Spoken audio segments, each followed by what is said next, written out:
benarkan boleh beritahu saya. Kita sambung pembacaan kitab Paku Iman. Saya minta pinjam satu bersama, jadi sama-sama yang Rumi. Nampaklah kitab Paku Iman dan Simpulan Iman oleh Al-Abdul Al-Fakir. Al-Abdu, hamba, Al-Fakir, yang sangat fakir. Fakir ni maksudnya bukan fakir miskin. Fakir tu sendiri maksudnya yang sangat memerlukan. Orang fakir miskin tu dah satu istilah lain. Fakir tu lebih rendah lagi daripada miskin. Maknanya yang sangat memerlukan, sangat berharap, sangat memerlukan. Al-Hakir, saya lupa makna dia. Al-Haj, hajilah. Cik bin Ahmad Al-Qadahi, orang Kedah, ulama Kedah. Namanya Cik, pendek je, Cik je, satu suku kata je. Bin Ahmad itu nama ayahnya. Al-Qadahi, orang Kedah. Kalau kita orang Johor, Al-Jauhari. Kalau lagi negeri mana? Johor, Melaka. Melaka macam mana? Al-Malaki, Malakawi kata silap. Macam mana ada belakang dia tu ada i lah belakang. Kalau Johor, Al-Jauhari. Makna Al-Jauhari apa? Permata. Asal bahasa Arab Al-Jauhari, negeri permata. Tapi kita orang Melayu Johor jadinya kan. Dah bila cakap orang Arab ni apa, orang Arab tanya ni negeri apa? Johor. Dia dah tak nampak asal Arabnya tu. Kalau kita kata Al-Jauhar, ni negeri apa? Al-Jauhar. Masya-Allah, permata. Negeri permata. Baik, yang Rumi ni diselenggara oleh Khuwaidimullah Anwar bin Haji Mu'ai, yang berkhidmat dan bermukim di Pondok Pasir Tumbuh, Kota Baru, Kelantan. Ulama yang mengarang kitab ni orang Kedah, yang alihkan tulisan dari Jawi ke Rumi ni orang Kelantan. Ini Pasir Tumbuh ni pondok pesantren ataupun pondok madrasah yang masyhur lah, yang kalau di Malaysia yang mengaji kitab lah, asalnya tulisan Jawi. Baik, kita sambung pada muka surat 7. Yang Rumi ni muka surat 7 pada subtopik wajib aini. Yang lepas tu kita dah bacakan wajib aini. Kalau bahasa lainnya fardu ain. Kitab ni diguna wajib aini, sama maknanya. Dan terbahagi pula wajib aini. Aini tu maksudnya apa? Wajib bagi setiap orang lah. Atas dua bahagi, terbahagi kepada dua bahagian. Pertamanya wajib usuli. Wajib usuli ni maksudnya apa? Iaitu barang yang diberi pahala pada berbuatnya dan disiksa selama-lamanya dalam neraka pada ketiadaannya. Wajib usuli ni wajib asal. Maknanya kalau kita buat dapat pahala, tak buat disiksa selama-lamanya dalam neraka. Seperti contoh wajib masuk agama Islam. Jadi kalau kita dah memang lahir keluarga Islam, selamatlah. Kalau bukan daripada keluarga Islam, dia wajib masuk agama Islam. Kalau dia tak masuk agama Islam, dia akan disiksa selama-lamanya dalam neraka. Baik, dan tetap di dalamnya. Bukan setakat masuk agama Islam, dan tetap di dalamnya, dalam agama Islam tu. Dan memeliharakan dia daripada yang jadi binasanya. Wajib juga kita peliharakan diri kita daripada binasanya agama Islam kita, itulah dalam hati kita. Maksudnya pelihara akidah kita. Akidah ni bukan sahaja kita wajib belajar, malah kita wajib pelihara daripada binasa, daripada terkeluarlah daripada agama Islam. Dalam kitab-kitab yang lain, contoh kitab Tuhfatur Raghibin, kitab Melayu juga, kitab Tauhid, yang mengarangnya ialah Syekh Muhammad Arsyad Al-Banjari, ulama Banjar Masin, Al-Banjari. Jadi dalam kitab tersebut dinyatakan 3 perkara yang merosakkan, yang membatalkan iman, iaitu dari segi perbuatan, dari segi perkataan, dan dari segi kepercayaan dalam hati, ya. Itu secara ringkas je lah. Secara detailnya nanti akan datang kalau rezeki kita baca kitab tu, kan. Maka wajib atas kita ajar 2 kalimah syahadah, tidak boleh bertangguh sedikit pun kepada orang kafir yang minta masuk agama Islam. Kalau ada orang yang bukan Islam nak masuk Islam, kita wajib ajar 2 kalimah syahadah, jangan tangguh-tangguh. Contoh tangguh macam mana? Hari ni hari Sabtu, dia agama cuti lah, esok datang. Tak boleh. Dia minta dengan kita lah yang wajib ajarkan. Ini pun wajib usuli juga. Maknanya kita mengajarkan 2 kalimah syahadah tu wajib usuli juga. Maknanya takkanlah kita tak boleh ajarkan. Maksudnya kita sebutlah asyhadu an la ilaha illallah. Kalau lupa tulislah ataupun tengok kat mana-mana, kan, internet ke apa, 2 kalimah syahadah. Kadang kita mengucap sendiri boleh. Nak ngajar orang mana boleh laju, kan, kena satu-satu asyhadu. Lepas asyhadu apa pula, lupa, kan. Berapa kali nak asyhadu, kan. Ni tengok internet 2 kalimah syahadah, tengok asyhadu, kena pula dia tak pandai bahasa Arab. Macam mana pula, kan.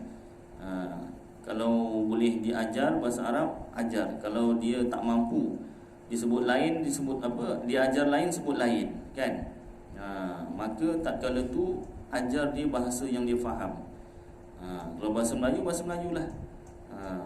Apa nama ni, aku bersaksi, aku mengaku, aku percaya bahawasanya tiada Tuhan melainkan Allah, dan aku mengaku, aku bersaksi, aku percaya bahawasanya Nabi Muhammad itu pesuruh Allah. Kalau dia tak faham bahasa Melayu, dia faham bahasa Inggeris, kita ajar bahasa Inggeris lah. Tapi kita pun kena tahu bahasa Inggeris lah. Apa bahasa Inggeris? I admit, boleh tak I admit? I believe no God except Allah, kan. Melainkan Allah. Kemudian I believe Muhammad is the messenger of Allah, pun boleh. Dia tak faham bahasa Inggeris, dia bahasa Cina. Kalau kita pandai bahasa Cina lah. Kan, kalau tak pandai, kena apa nama ni, carilah, kan, apa nama ni, orang yang boleh ngajar bahasa Cina ke, kan. Kalau bahasa Tamil lah, macam mana, kan. Cina susah kalau pandai lah, kan.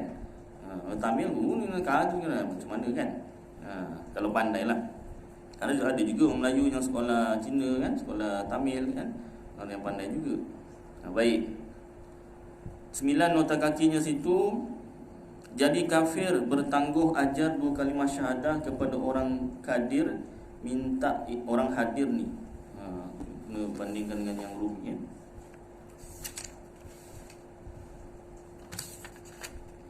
Bersyahadat kepada orang kafir, minta masuk Islam. Kata sini, jadi kafir bertangguh ajar 2 kalimah syahadah kepada orang kafir, bukan kadir. Itulah, kena rujuk juga yang menjauhi tu, kan. Kalau ada pen boleh betulkan, kalau tak ada tak apa. Kepada orang kafir. Saya ada pen betulkan,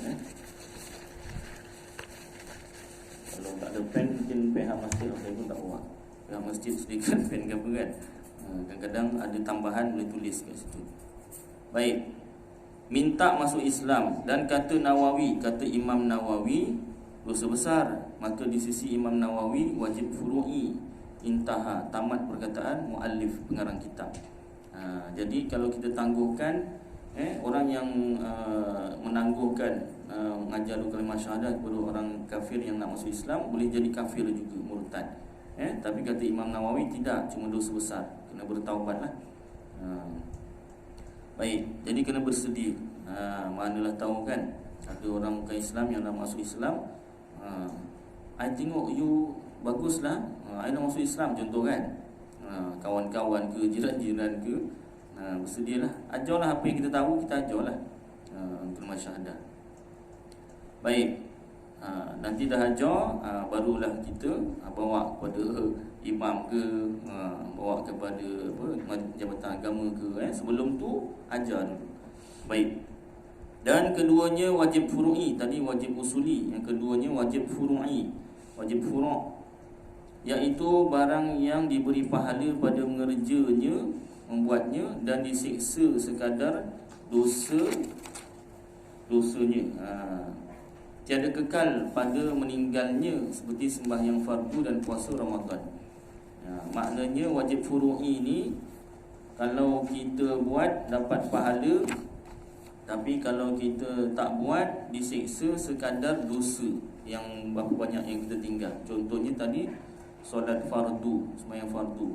Satu orang meninggalkan solat fardu satu kali, maka siksaannya sekian-sekian.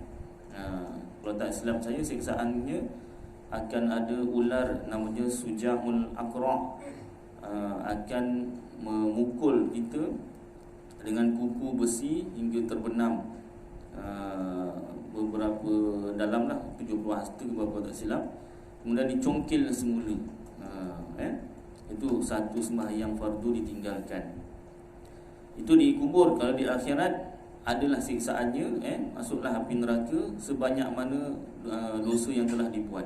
Akhirnya setelah habis semua dosa-dosanya, maka dia akan masuk syurga juga. Tiada kekal pada meninggalkan apa nama ni, apa nama kata ni, dosa. Baik, itu tentang wajib furu'i. Baik, diterangkan secara jelas lagi wajib furu'i itu. Dan terbahagi pula wajib furu'i kepada dua bahagi. Furu' ni apa? Cabang. Kalau wajib usuli tadi wajib asal, ataupun akar pokok. Kalau pokok jadi akar dia. Wajib furu'i ini cabang dia. Kalau pokok tu dia punya dahan ataupun ranting. Wajib furu'i terbahagi pada dua bahagian. Pertamanya wajib zati. Wajib zati maknanya memang perkara itu wajib, seperti sembahyang fardu maktubah. Sembahyang fardu maktubah tu yang ditentukan, sembahyang subuh, zuhur, asar, maghrib, isyak. Dan yang keduanya wajib aradi, bukan aridi tu, aradi. Tersalah ejaan sedikit. Wajib aradi, seperti wajib hisap rukuk atas orang yang jadi mudarat pada meninggalkannya. Apa Ustaz korang dengar? Cuba ulang balik Ustaz. Inilah yang saya nak dengar ni sebenarnya Ustaz. Seperti wajib hisap rukuk, itu je Ustaz, dah berhenti. Itu je, tak boleh kena baca sampai habis. Wajib hisap rukuk atas orang yang jadi mudarat, jadi sakit pada meninggalkannya. Saya lah orangnya Ustaz. Saya tak boleh. Saya tak hisap rukuk, saya jadi sakit. Saya hisap rukuk segar badan, contoh kan. Ini maksudnya orang yang dah hisap rukuk lama. Dia tak boleh terus berhenti. Boleh jadi matilah. Dia kena peringkat demi peringkat. Sedikit demi sedikit, tak boleh on the spot. Jadi itu dipanggil wajib aradi. Wajib dekat situ wajib yang mendatang, bukan asal hisap rukuk tu wajib, tidak. Yang tak hisap rukuk jangan pula ambil hukum ni. Ni wajib wajib hisap rukuk, ini wajib aradi, wajib yang mendatang. Allah, ustaz patut beritahu bila saya dah jadi perukuk tegar. Beritahu. Sebelum saya hisap rukuk jangan beritahu dulu kan. Tak boleh. Yang belum hisap rukuk, ini hukum ni tak jadi pada orang yang belum hisap rukuk. Yang ini yang jenis dah perukuk tegar. Dia memang kalau tak nak berhenti, tak boleh terus direct, boleh mati. Baik, sambung. Jadi 10 nota kakinya situ bawah wajib aradi, artinya wajib baharu, wajib yang mendatang, yang baharu. Intaha, tamat perkataan muallif, pengarang kitab. Kemudian 11, apa pula nota kakinya? Contoh mudarat tatkala meninggalkan menghisap rukuk itu, iaitu seperti sakit kepala yang bersangatan, atau lemah badan sehingga sukar mendirikan yang wajib seperti sembahyang, atau takut jatuh kepada zina. Ini pun terjemahan. Itu contoh-contoh ketakutan lah. Mudarat yang direct on the spot. Dan seperti makan daging babi atas orang yang muttar, yang takut binasanya. Baik, 12 nota kakinya muttar, iaitu orang yang sangat lapar. Intaha tamat kataan muallif. Jadi saya ulang balik, seperti wajib isap rokok tu potong, dan seperti makan daging babi atas orang yang muttar, yang sangat lapar. Dia jadi wajib. Kenapa? Kalau dah tak ada makanan lain. Penerangannya tu dia tak sebutkan sini. Jadi hati-hati, jangan salah makna kat situ. Memanglah dia sebut sini wajib isap rokok, kemudian kalau disambung bawah wajib makan daging babi. Tapi maknanya kalau dia dah darurat. Contoh kalau nak buat situasi, satu orang kena penjara lah, contoh di negeri orang bukan Islam, dan di penjara itu tak ada makanan lain, memang daging babi. Contohnya kari pap babi. Kari pap ada tapi inti babi, contohlah. Kalau nak logik sikit, burger lah. Burger kan, burger babi. Satu hari mungkin boleh tahan, tak nak makan. 2 hari mungkin boleh tahan. Ni kalau air 3 hari kan boleh tahan. Kalau tak silap lah, 3 hari tak minum air boleh tahan lagi. Hari keempat kalau tak minum mati, badan kering. Tu yang pernah ada cerita orang tertanam dalam tanah tu kan. Dia tanah bangunan runtuh, dia masuk dalam tanah, dia minum air kencing. Dia boleh hidup lebih daripada seminggu. Pasal apa? Minum air kencing sendiri, terpaksa. Kalau tak badan kering. Air 3 hari tak boleh tak minum. Makan kalau tak silap 7 hari. Kalau hari ke-8 tak makan mati. Kalau tak silap lah, tu boleh semak boleh dengan doktor lah. Ataupun setiap orang mungkin lain-lain ketahanan badan ni kan. Jadi hari ke-8 dia tahan-tahan tak makan. Kalau hari ke-8 ni tak makan, dia mati. Jadi dia terpaksa makan, dibenarkan. Malah wajib. Pasal apa? Nanti mati, nyawa mati. Wajib menjaga nyawa. Jadi makan daging babi. Mintalah daging babi satu. Kan? Kalau rasa macam tak berapa boleh nak telan, minta sos sikit ke apa ke kan. Sos sikit, tak sos. Letaklah sikit biar hilang sikit rasa babi, tak macam mana rasa kan. Saya pernah tanya kawan masa saya sekolah St. Joseph dulu. Ada kawan Cina lah. You makan daging babi sedap ke? Macam you makan ayam lah. Ya ke? Yelah, dia makan babi kan.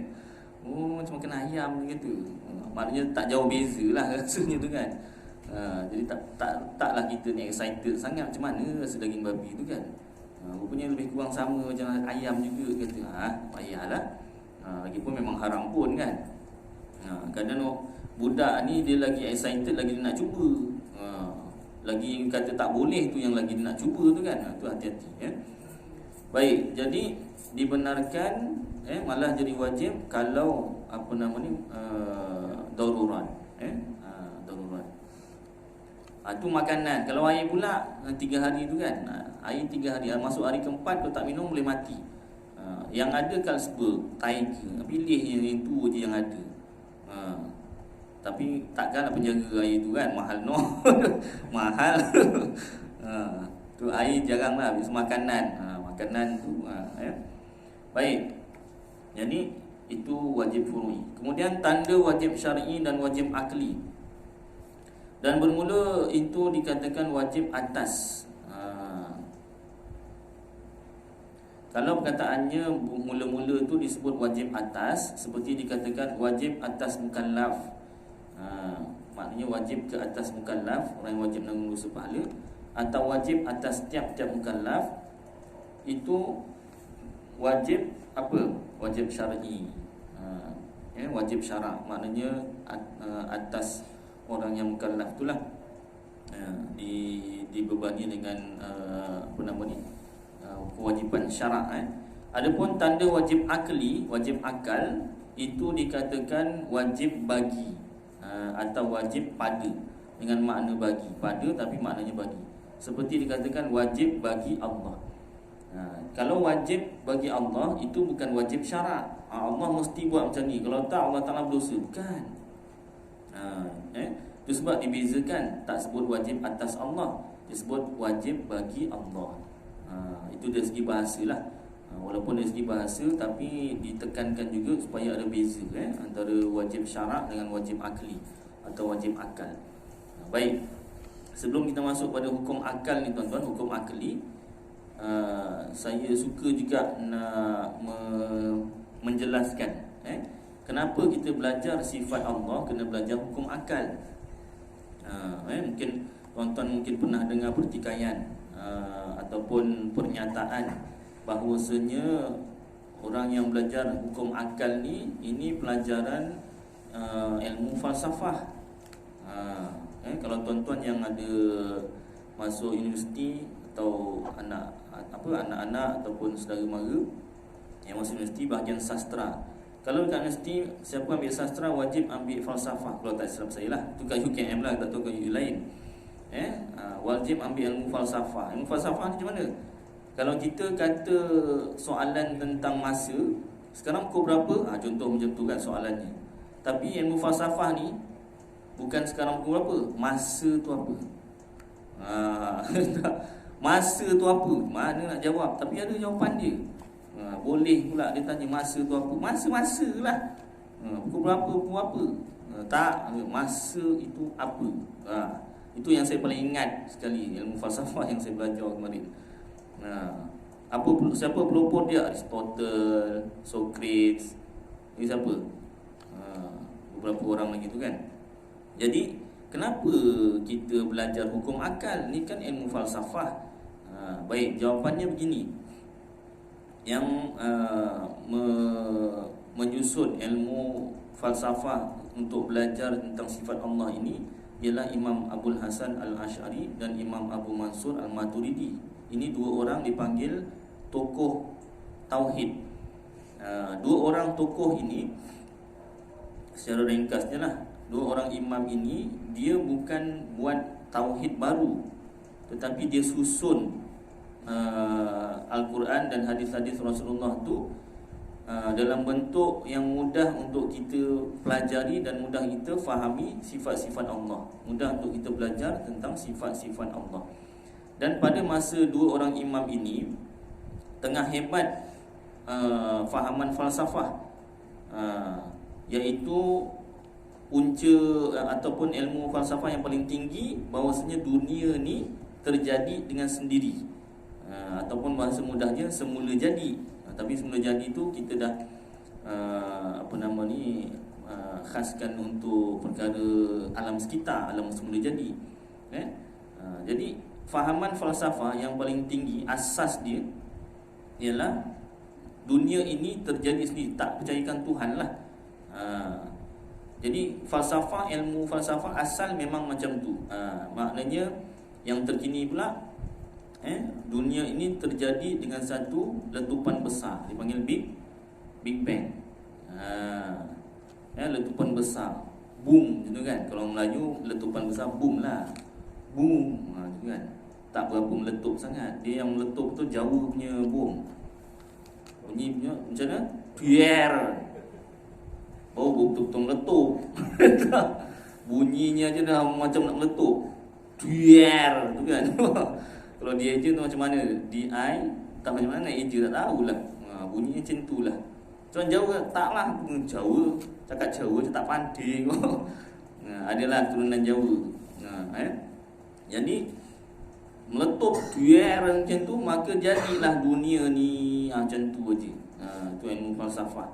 Jadi ilmu falsafah ni tak percayakan Tuhan. Maka dua orang imam ini belajar ilmu falsafah ni untuk mematahkan hujah bahawasanya Tuhan tu tak ada. Memang ilmu akal ni, hukum akal ni asal dari ilmu falsafah. Tapi dua orang imam ni mempelajari, kemudian menggunakan ilmu ini untuk mematahkan hujah balik bahawasanya Tuhan tu tiada. Sebab kalau dia cerita pasal Quran dan hadis, dia orang dah memang awal-awal tak percaya dah tentang Quran hadis. Jadi kalau berhujah dengan Quran hadis pun mereka susah nak percaya, ataupun tak nak percaya. Mungkin zaman sekarang ni dah ada kajian Itu pun kajiannya niatnya memang nak jatuhkan Islam. Jadi memang ada kebenaran depan mata pun ada yang masuk Islam, ada yang tidak. Jadi salah satu sebab kenapa dua imam ini mempelajari dan menyusun ilmu falsafah untuk menjadi dalil kepada pelajaran sifat 20 ini untuk menolak fahaman falsafah yang tak percayakan Tuhan. Itu salah satu usaha lah. Itu sebab bila belajar sifat 20 ni kita akan belajar dua dalil. Dalil nakli dan dalil akli. Dalil nakli ni Quran dan hadis. Dalil akli ni dalil akal. Baik. Masuk pada hukum akli. Itulah secara ringkasnya. Bermula hukum akli itu terbagi atas 3 bahagi. Jadi kita nak belajar, nak memahami sifat 20 ini, kata Imam Abul Hasan Al-Ash'ari dan Imam Abu Mansur Al-Maturidi, wajib kita belajar tentang hukum akal supaya mudah kita memahami dan menerima sifat-sifat Allah, ya. Terbagi atas 3 bahagi atau bahagian. Pertamanya wajib, dipanggil wajib akal atau wajib akli. Maknanya apa? Barang yang tiada terima oleh akal akan tiadanya. Macam mana tu Ustaz? Maknanya akal kita kata mesti ada. Bahasa mudahnya, benda tu mesti ada, tak boleh tak ada. Tapi ayatnya dia susun macam tu. Maknanya barang yang tiada terima oleh akal akan tiadanya. Akal kita tak terima, benda tu tak ada. Maknanya mesti ada lah. Kenapa tak susun lagi senang mudah bahasanya Ustaz?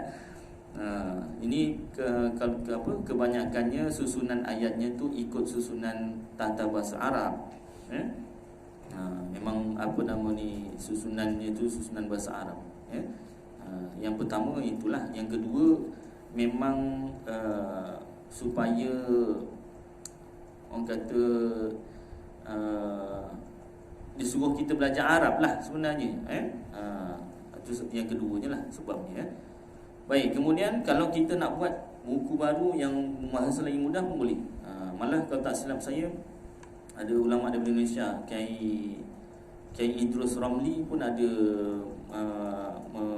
menerbitkan buku baru. Dia orang Indonesia, ulama Indonesia, tapi diterbitkan buku tu di Malaysia. Kerjasama lah. Bahasanya bahasa moden lah, bahasa mudah. Ayatnya lebih mudah.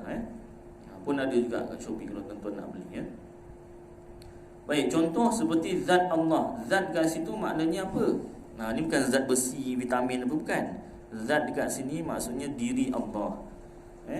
Seperti zat Allah, yang ini diri Allah, dan segala sifat kesempurnaan baginya yang tiada terhingga dan tiada boleh habis bilangnya atau bilangannya. Yang Rumi ni dia ikut betul-betul Jawi, dia tak berani nak tukar lah. Maknanya apa yang ditulis kat Jawi susunannya begitulah. Jadi bilangnya tu maknanya bilangannya lah. Zat Allah, diri Allah, dan segala sifat kesempurnaan baginya. Maknanya dekat sini sifat Allah bukan hanya 20. Sifat Allah bukan hanya 20. 99 nama Allah juga termasuk sifat-sifat Allah. Ar-Rahman, Ar-Rahim, Al-Malikul Qudus, tu semua juga sifat-sifat Allah. Jadi maknanya 20 campur 99 116 lah Ustaz, ya. Bukan juga. Sifat Allah bukan hanya 119. Habis ada berapa? Tiada terhingga. Kalau orang Jawa kata infinity. Bahasa Inggeris Ustaz, bahasa Inggeris. Orang Jawa kata, orang Jawa yang pernah cakap Inggeris. Infinity. Infinity ni maksudnya tak ada hujung. Contoh mudah, nombor paling kecil yang tak ada nilai apa? Kosong. Pandai cikgu pandai lah. Ya tak? Nombor kecil yang ada nilai berapa? Cikgu biarkan yang lain jawab. Satulah kan. Mudahnya. Ustaz jangan buat macam kat sekolah Ustaz. Ayolah. Baik, jadi nombor yang paling besar berapa? Juta lah. Tak cukup besar. Lepas juta apa? Bilion. Tak cukup besar lagi. Lagi apa? trilion tak cukup besar. Lepas trilion apa? Quadrillion apa entah. Saya pun tak pandai menyebut dah. Tak cukup besar.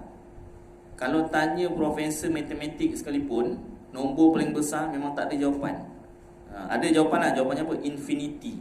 Nombornya tak ada. Pasal apa? Tak tahu berapa nombor paling besar. Kalau nak tulis pun, sebanyak-banyak kertas kat dunia ni pun tak boleh nak selagi kertas tu dah habis, nombornya boleh besar lagi. Seolah-olah macam tu lah. Jadi nombor paling besar pun nilainya Allah Ta'ala je tahu, kita tak tahu. Jadi apatah lagi sifat-sifat Allah, Allah Ta'ala sahaja yang tahu bilangannya. Itu maksud tak terhingga tu. Tak ada hingga. Jadi kalau ada hingga tu ada akhirnya lagi kan. Ini tak ada. Dan tiada boleh habis bilangannya. Allah Ta'ala sahaja yang tahu bilangannya. Tak tahu. Kita tak tahu. Itulah sifat-sifat Allah. Ada berapa sifat Allah tak terbilang atau tak terhingga atau infinity. Iaitu segala sifat kesempurnaan. Semua sifat kesempurnaan adalah sifat Allah. Baik, habis tu kenapa belajar 20 je? Belajarlah semua lah. Nombornya pun tak tahu berapa, nak belajar macam mana? Tu sebab belajar 20 sahaja itu sudah merangkumi sudah merangkumi semua sifat-sifat Allah yang tak terbilang. Baik. Dan yang keduanya mustahil. Yang tadi wajib akal, yang keduanya mustahil ataupun mustahil akal.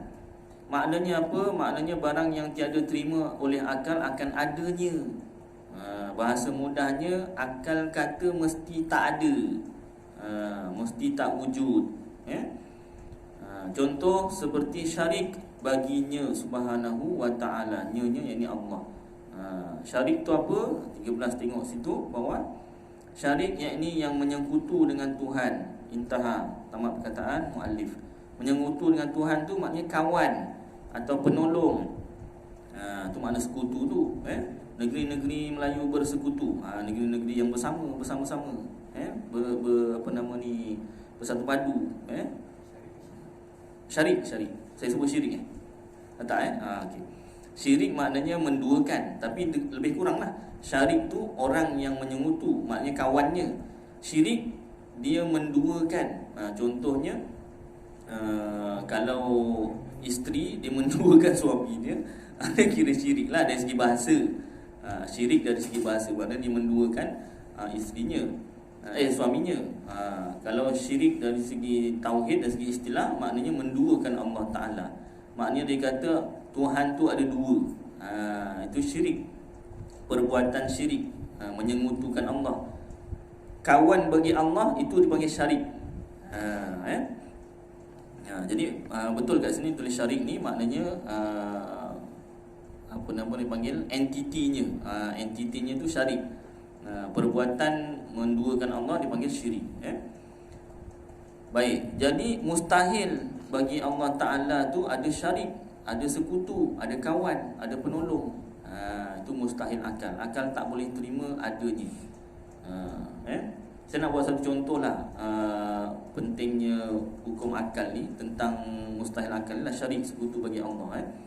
Kalau ada perbualan lah, saya tak suka kata perdebatan, pertikaian atau perbualan antara kita dengan kawan-kawan atau kenalan yang bukan Islam.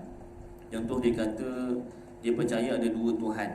Kita percaya ada satu Tuhan, dan dia minta kita jelaskan macam mana satu Tuhan, mana cukup, dia kata pada dia lah mungkin jadi kita pun boleh buat satu contoh mudah dari segi hukum akal. Cuba awak buat satu titik dengan gunakan satu pen. Buatlah pen paling halus pun tak apa. Setakat ni pen paling halus 0.5 lah. Tak ada orang buat 0.1.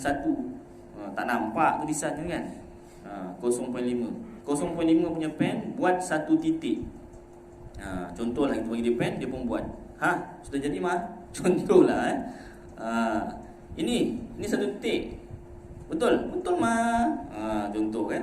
Jadi kita pun cakap ini bukan satu titik, ini dua titik tapi bercantum. Ya ke? Ambil kanta lah, kanta. Kanta kan. Ataupun cermin mata tak cukup, kanta lah tengok. Oh iyalah, 2 titik lah, tapi satu bercantum. 2 titik, dia tak boleh jadi 1 titik. Itu baru pen. Baru buat 1 titik pun tak boleh. Pakai 2 pen. 2 pen nak buat 1 titik pun tak boleh. Macam mana 2 Tuhan? You fikirlah. Kalau dia nak fikirlah kan. Macam mana nak 2 Tuhan nak buat satu benda, satu setuju, satu tak setuju, macam mana? Pening juga kepala dia kalau nak fikirlah kan. Kalau dia tak nak fikir, marahlah berbual dengan you. Alah, bukan marah, kita berbual saja. Jangan bergaduh pula kan. Kita bual-bual saja. You tanya, I jawab lah. Jadi bila kita dah belajar hukum akal, mudah untuk kita, bukan berhujah lah pada saya, menerangkan atau menjelaskan kenapa kita orang Islam percaya satu Tuhan. Baik, itu salah satu pentingan dia. Dan ketiganya harus akal. Maknanya barang yang sah dan boleh diterima oleh akal akan adanya atau tiadanya. Zadullah sambung.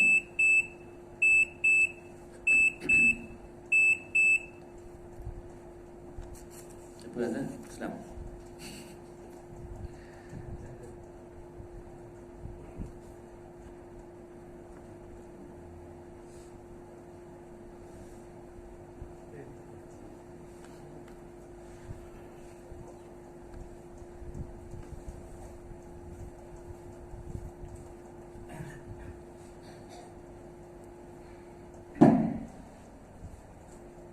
Subhanallah walhamdulillah wa la ilaha illallah wallahu akbar la haula wa la quwwata illa billahil aliyyil azim. Allahumma salli ala sayyidina Muhammad ya karim.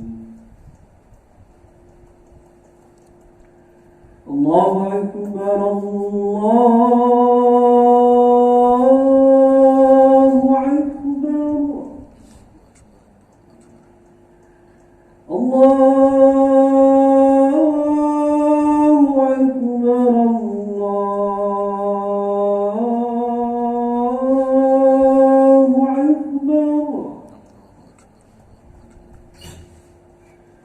أشهد أن لا إله إلا الله.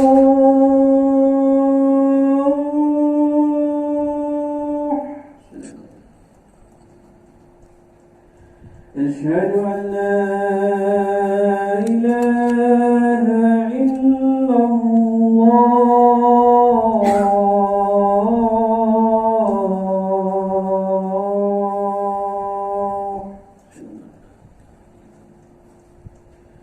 أشهد أن محمدا رسول الله.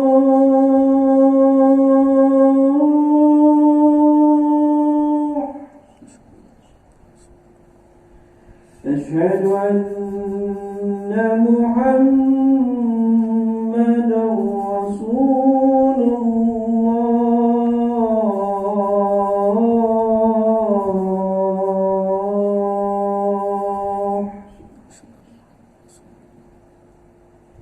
حي على الصلاة.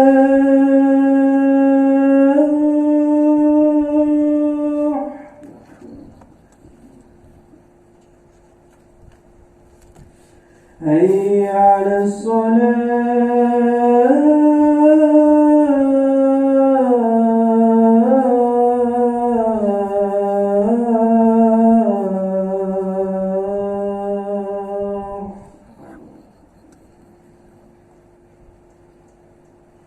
حي على الفلاح.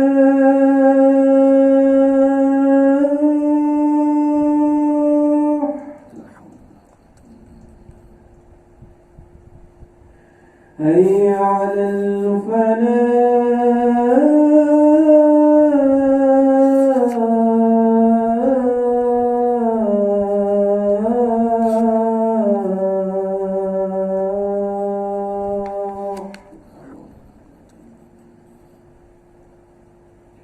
الله أكبر الله أكبر.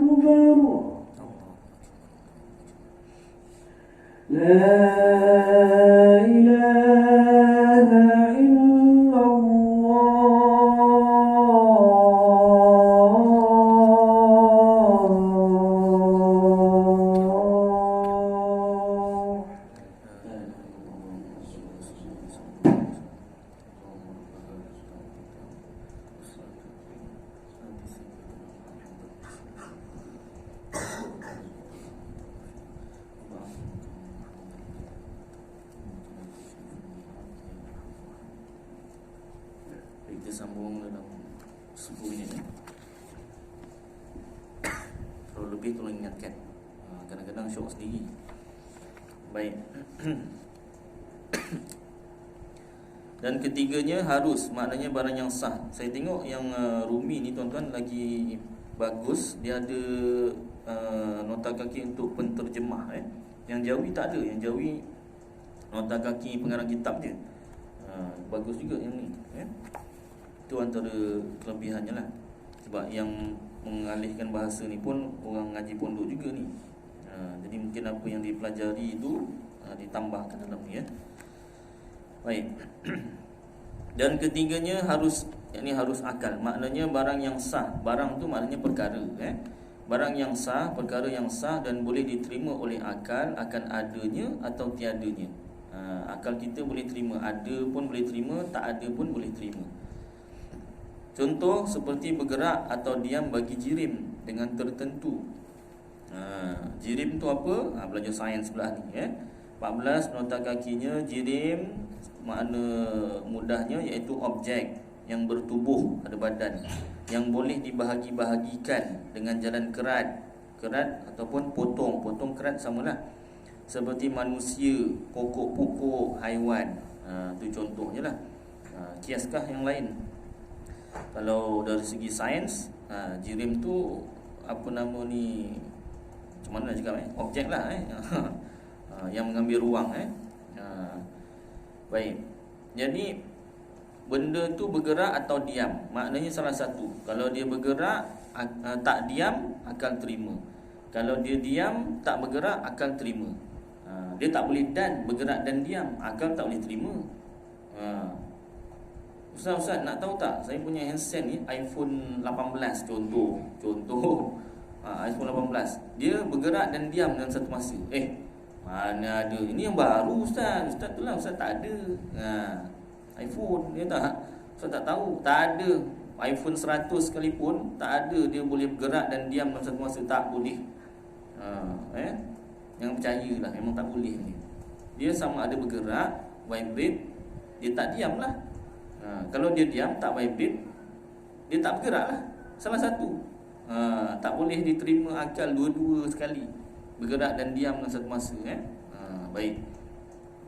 Adapun bergerak atau diam bagi jirim dengan tiada tertentu salah satunya, maka iaitu wajib, bukan harusnya. Kalau tak tertentu, sama ada diam atau bergerak, itu wajib, bukan harus. Maknanya kalau harus akal ni memang dia diam atau bergerak, salah satu. Baik. Dipecahkan lagi bahagian wajib akli. Wajib akal tu ada pecahan lagi. Dan terbahagi wajib akli itu kepada dua bahagi. Dia bukan wajib akli je. Wajib akli, mustahil akli dan harus akli itu tiga-tiganya akan pecah dua-dua. Baik, pertamanya wajib daruri. Wajib daruri 15 nota kakinya. Wajib daruri maknanya apa? Iaitu perkara yang diketahui secara mudah, seperti menghukumkan satu itu separuh daripada dua. Satu tu adalah separuh daripada dua. Maksudnya dua, kalau dibahagikan dua jadi satu lah. Ataupun lagi mudah, kalau dalam kitab Risalah Tauhid, kitab Surah Agama Johor dulu, 1 tambah 1 jawapannya 2. Itu wajib yang mesti. Nombor lah, 1 tambah 1 2. Kalau orang 1 tambah 1 boleh jadi 3, boleh jadi 4. Itu lain ceritanya. Ni nombor, cerita nombor. Nombor 1 atau benda 1 tambah dengan 1 jadi 2 lah bendanya, 2 lah nombornya. Itu mesti. Akal kata mesti 2, tak boleh 3 atau lebih. Artinya tiada berhajat kepada fikir. Wajib daruri ni mudah, tak perlu nak fikir, orang boleh terima. Budak darjah 1 pun boleh terima. 1 tambah 1 jawapannya 2. Yang pandai lah. Yang tak pandai 1 tambah 1 juga kan. Budak yang pandai 1 tambah 1 senang sangat soalan 2 kan. Baik, dan nazar. Nazar ni apa? Kaji ataupun eksperimen pada pendapatnya. Mudahlah, tak perlukan hujah.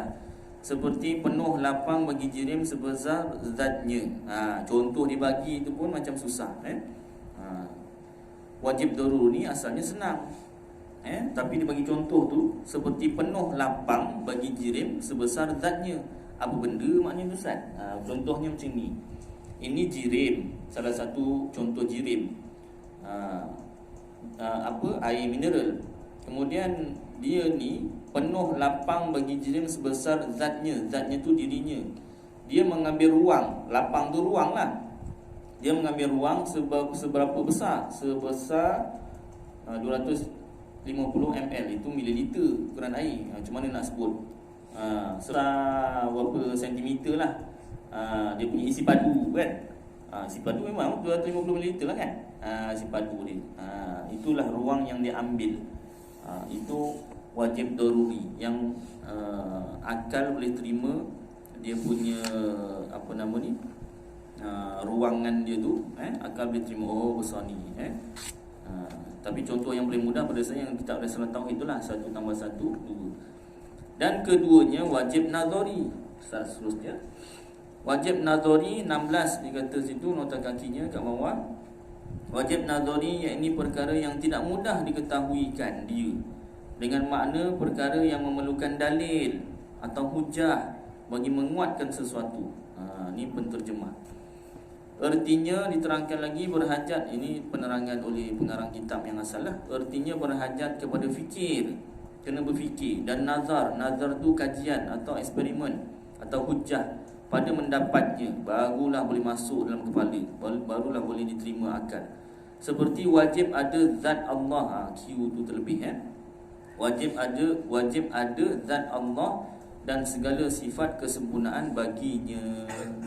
Ni kalau orang bukan Islam tak boleh nak terima senang-senang, kena ada hujahnya, kena ada dalilnya. Kalau kita orang Islam, kita terima dalil Quran hadis.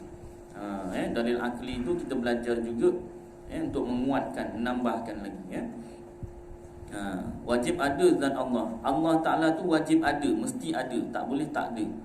Dan segala sifat kesempurnaannya. Sifat Allah pun mesti ada. Allah mesti ada segala sifat kesempurnaan.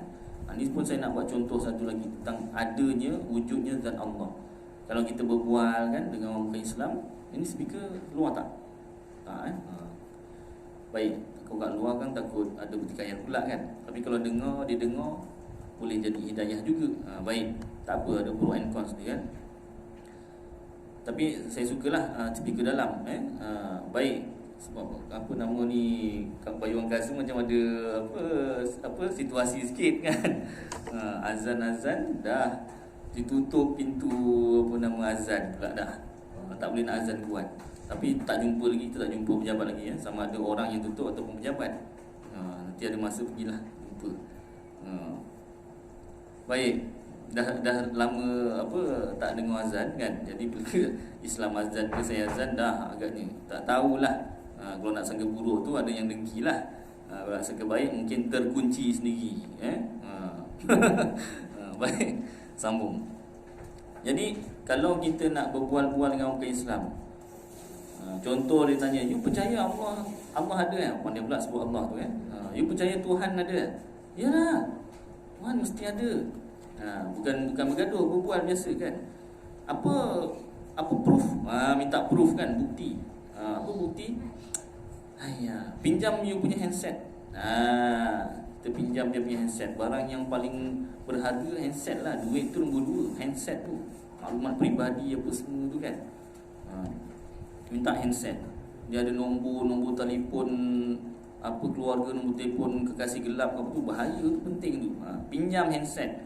I tak tahu you punya password lah, jangan takut lah. Pinjam handset. Okey, sekarang tutup mata. Ini saja nak kalau nak bual-bual kan biasa kan, tutup mata. Okey, kita simpan handset dia tu kat kocik ke kat mana ke, tempat yang selamat lah, jangan buang mana-mana.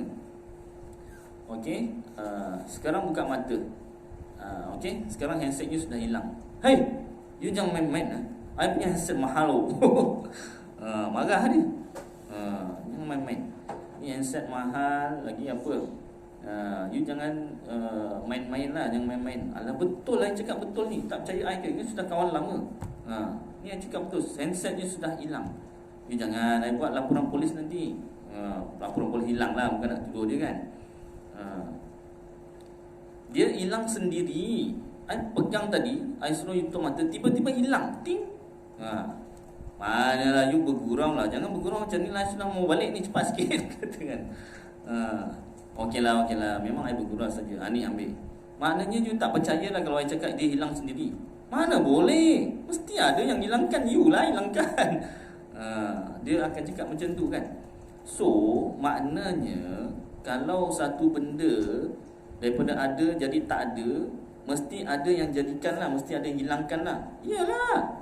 Begitu juga kalau benda daripada tak ada kepada ada, mesti ada yang jadikan lah. Iyalah. Maknanya benda yang kecil pun you punya handset, you kata kalau hilang tak boleh hilang sendiri, mesti ada yang hilangkan. Kalau daripada tak ada kepada ada tu, mesti ada yang adakan, yang buat. Takkanlah ini dunia besar jadi sendiri. You fikir, alah, I mau balik lah. Balik dah lah. Bual-bual je kan, bukan nak gaduh pun kan. Balik dia fikir lah sini. Betul lah kan. Mana dah tahu kan. Jadi itu salah satu hujah hukum akal. Dia ilmu falsafah, tapi dah memang ilmu, segala ilmu tu daripada Allah Ta'ala kan. Jadi benda yang benar tetap akan nampak benar. Walaupun ilmu akal sekalipun, tapi bila dihujah, disusun oleh ulama, jadi benda tu asalnya ilmu falsafah ni nak menyatakan ketidakwujudan Tuhan. Tapi ulama punya pandai, dia belajar ilmu falsafah, dia susun balik, patahkan balik hujah, menguatkan lagi bahawasanya Tuhan tu mesti ada. Itu pentingnya ilmu falsafah yang ulama ajarkan ni. Supaya bukan saja untuk berhujah, bukan nak bergaduh saja. Bukan bergaduh saja. Maknanya bukan untuk bergaduh. Satu, gunanya untuk menyebarkan Islam lah dengan orang bukan Islam, mudah dia nak faham. Yang kedua, untuk diri kita juga sendiri. Kadang-kadang mungkin syaitan ataupun kita sendiri terfikir, Allah Ta'ala ni memang ada ke? Kalau terfikir begitu, kita dah belajar ilmu ilmu hukum akal, makna dengan sendiri kita akan patahkan hujah yang salah tu. Jadi maknanya dunia yang besar ni apatah lagi, mesti ada yang jadikan. Tak boleh jadi sendiri, tak boleh Big Bang macam tu saja. Kalau betul Big Bang pun, Big Bang-nya tu mesti ada yang jadikan Big Bang-nya tu. Baik. Jadi itu salah satu hujah untuk menyatakan Allah tu memang wujud, Allah tu mesti ada. Akal tak boleh terima Allah Ta'ala tu tak ada. Kenapa mesti Allah, bukan lain? Sebab kalau yang menjadikan tu sama dengan makhluk, nescaya tak bolehlah diterima sebagai Tuhan. Dia mesti tak sama dengan makhluk. Baik, itu secara ringkas. Dan terbagi pula wajib akli itu kepada dua bahagi. Rasa macam dah 14 minit ni. Saya tengok tadi 40 minit, dah 54. Tak apalah, cukuplah kadar ni. Tu kata Surah sendiri tu kan. Cukuplah kadar ni, iaitu beberapa perkara yang terakhir ni tentang wajib akli. Hukum akal lah, tak habis lagi hukum akal. Jadi cukuplah, mudah-mudahan apa yang kita baca bersama ni jadi manfaat untuk diri saya dan tuan-tuan. Mudah-mudahan dapat kita amalkan dan sampaikan. InsyaAllah kita sambung 2 minggu akan datang lah. Aku luka li hadha wa astaghfirullahaladzim li wa lakum wa lisairil muslimin wal muslimat wal mu'minin wal mu'minat fastaghfiruh wa ya fawzal mustaghfirin wa ya najatat taibin. Wa sallallahu tabaraka wa ta'ala ala khairi khalqi Sayyidina wa maulana Muhammad wa ala alihi wa sahbihi wa baraka wa sallam. Subhana rabbika rabbil izzati amma yasifun wa salamun ala mursalin walhamdulillahi rabbil alamin. Taqabbalallahu minkum. Tuan-tuan tandakan jadi senang sambung 2 minggu tak lupa.